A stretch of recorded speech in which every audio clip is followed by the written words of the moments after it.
Alrighty, today is going to be another emotional video. So a long time ago, I posted a video about my grief journey and overcoming grief. And now I'm going to talk to you a little bit about kind of where I'm at. It's been quite a while since my dad passed away.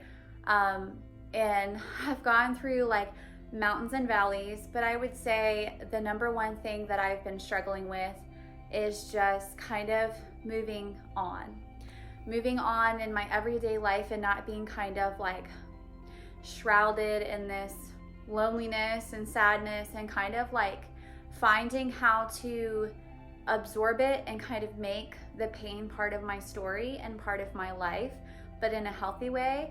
But as it usually goes, there are always hindrances to healing. And so today I want to talk about some of the things that hindered me along the way of trying to get to a place of healing, so that you don't feel alone, number one, and that you can, number two, feel like you have some encouragement in maybe these areas listening to my experience. So I'm gonna go ahead and dive right in. Hopefully this helps you. Well, the number one thing that I feel like I struggled with a lot kind of on my journey to healing is not really something that I can articulate well maybe, but it's like this feeling of internal loneliness and kind of like you aren't showing up for yourself and you kind of abandoned yourself. There were times where I felt like I couldn't pick myself up, and I feel like I like walked out on myself. And if you've ever felt this way, I completely understand. It's kind of like you are unwilling to show up for yourself. You're unwilling to push yourself to where you need to get, and you're just kind of in this state of like catatonic blah. And that is one of the major things that I had really struggled with at the beginning, was that I was like struggling in pain and feeling depressed and very sad, but I wasn't showing up for myself. I wasn't trying to discipline myself to get the help that I needed. And so if you're kind of going through something like that, I think the best thing to do, and what I ended up doing, is just kind of reaching out to someone that you really trust and kind of having them help you to be accountable to yourself. You know, like, are you doing the practical things that would help you, like getting out and getting enough sunshine, making sure that you're socializing, making sure that you're going to church and your faith is helping you get through this process? Are you eating well? Are you having good habits? I remember when I first lost dad, I would stay up all the time because I'm an Enneagram 7 and we avoid pain like the plague. And so my pain avoidance would cause me to just feel like really listless all the time and like unhappy, and I couldn't sleep. I couldn't find fulfillment in anything. And so I feel like I would stay up like watching shows or scrolling on my phone as like part of an avoidance, because when it got quiet, when it was like bedtime and I had to shut everything off and like actually try to go to sleep, like I couldn't do it. So I feel like having someone, bringing them into your space, bringing them into your circle to like be vulnerable enough to say, hey, look, I'm not showing up for myself and I am very like lonely within my own self, and I need you to help me be accountable to me, and I just really need you to help me like make sure I'm like taking care of myself and doing the things that I need to do to kind of get back to a good space. And the best person, I think, that if you are married would be your spouse. But of course, if you're not married and you're single or you're dating, it could be the person you're dating, or it could be a best friend. Whoever you need in your life. But I would say the number one piece of advice I could give you is like, don't continue on feeling internally lonely. Bring someone into your circle and have them help you. All right, fear is very difficult to talk about. The fear specifically of like losing someone, or the fear of something bad happening. Before dad passed away, I was like almost toxically positive and like so positive about any possibility. I never thought anything bad could ever happen to me. And I struggled with like some pockets of like fear and negativity, but it was like I just didn't have this idea that like something bad would always happen. And I think that when you go through grief and you go through loss, you have this idea that like everything bad that could happen will happen to you now, because the one most horrible thing that could happen happened to you. So I would say that fear has been a really big issue for me, worrying and fearing that I have cancer, because that's what my dad passed away from. Fearing whenever someone tells me they're sick, fearing something bad happening to a loved one.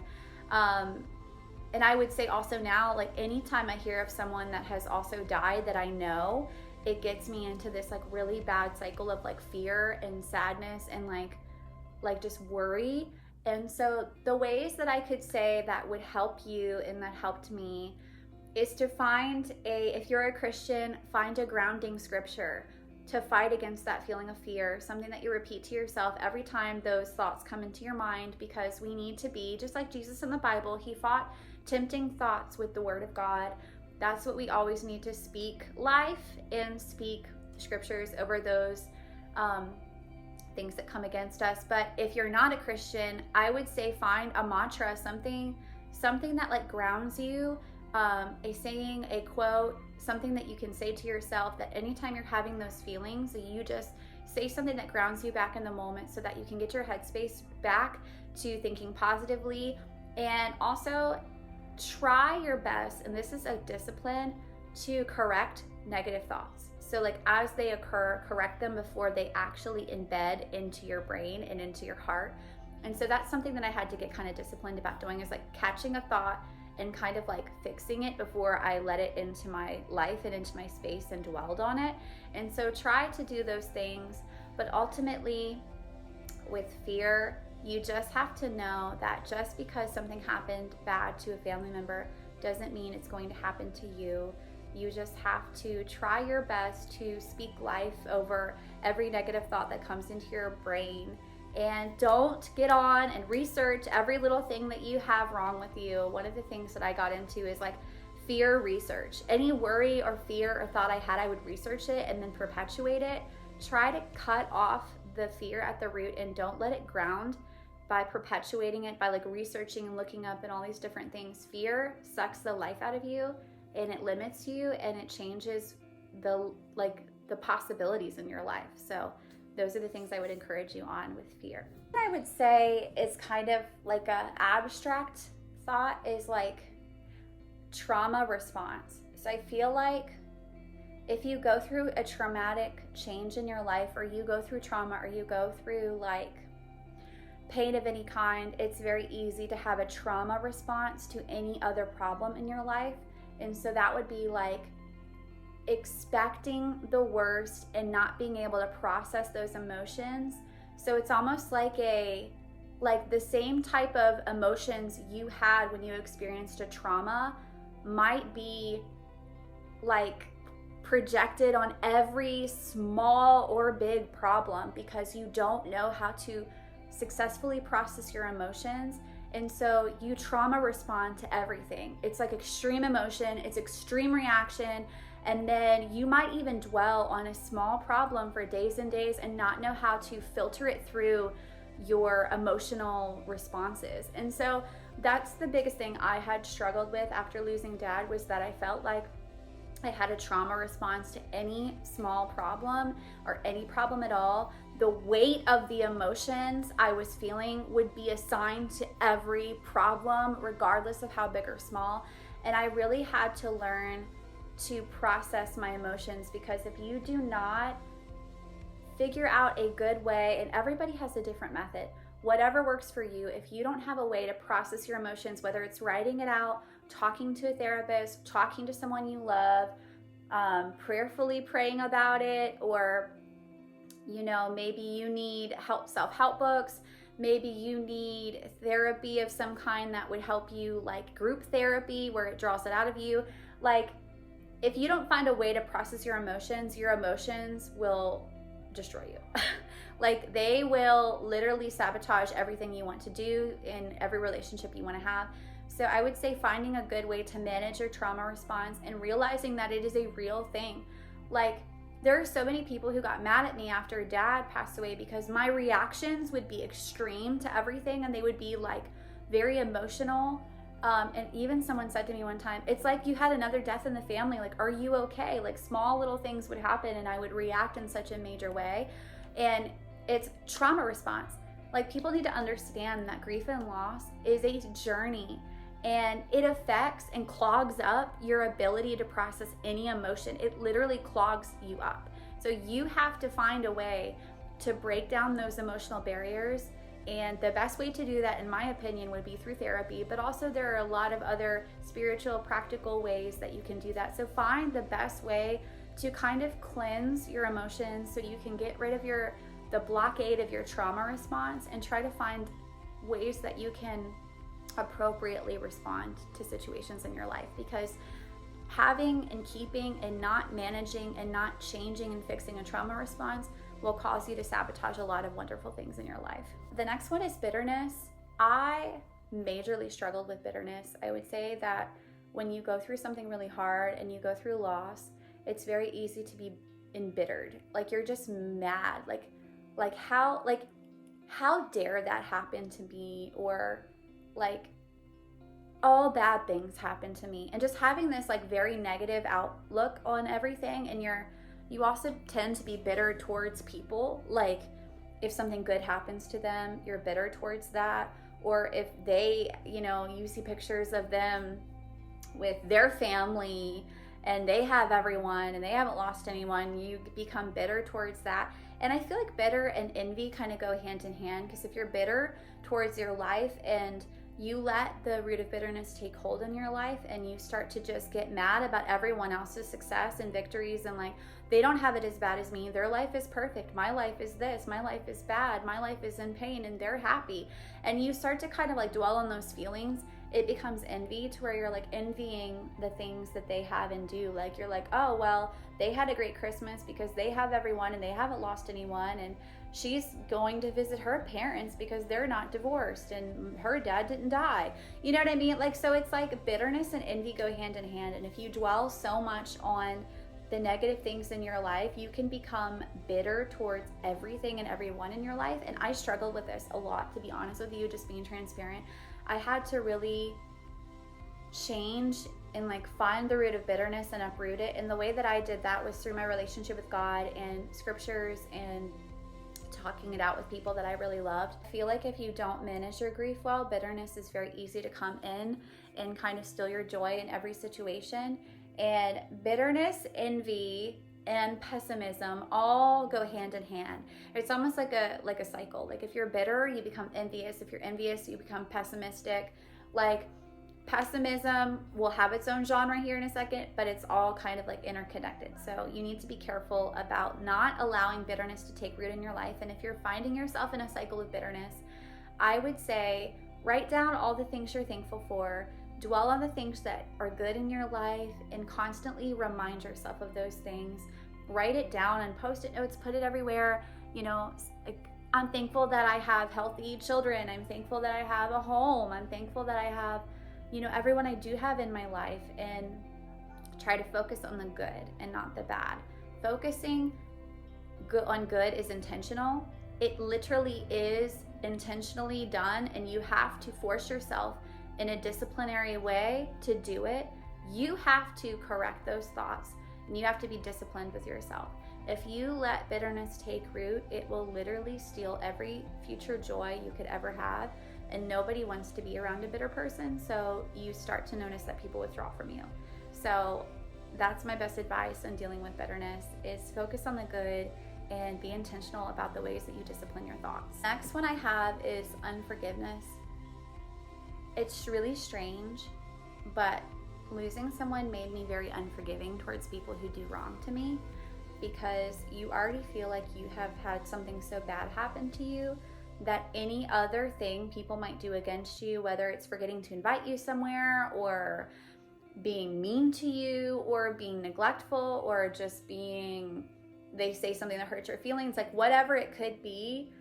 I noticed in myself, who used to be a very gracious and forgiving person, that I do not easily forgive anymore. So when someone does something to me, I dwell on it, and I actually hold it against them, and I hold a grudge. And that's not my baser instinct. So I know that is also kind of a form of trauma response. Unforgiveness is something that happens when you're not processing your emotions well, because when you're able to process your emotions well, you realize that bad things happen to everyone. Life, sadly, we live in a world where it's not perfect, and there are things that happen that are hard and sad, but that doesn't mean that we need to hold everyone to this high standard of like, if you do something to me, I'm going to cut you off. It's not the right way to live in relationships, and it's something that I really had to catch myself and like fix about myself. Everyone deserves grace and forgiveness, and if anything, they deserve it more. When you go through pain, you should be more empathetic. See, usually pain causes empathy, but when pain is mismanaged, it can cause unforgiveness. So be very careful about how you're managing your pain, how you're seeing people, and be intentional about choosing to forgive people. The greatest way that I can say that I've dealt with it is through my walk with God, praying for people, asking God to change me, change my heart, reading scriptures about forgiveness. And if God forgave me for all of the things that I have done in my life, how much greater should I then forgive my fellow friend?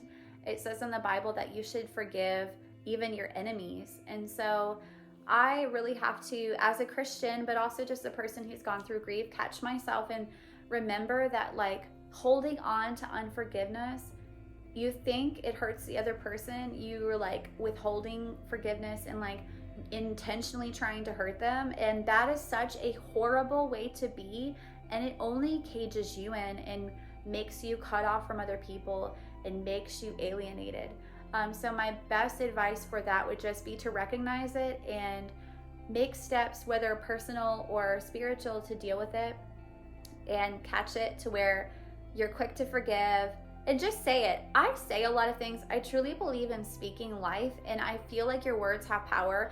Whenever someone does something to me, just saying, I'm quick to forgive, I'm quick to forgive, I'm quick to forgive, saying it so much kind of reminds me to be quick to forgive. And I feel like your heart follows your mouth.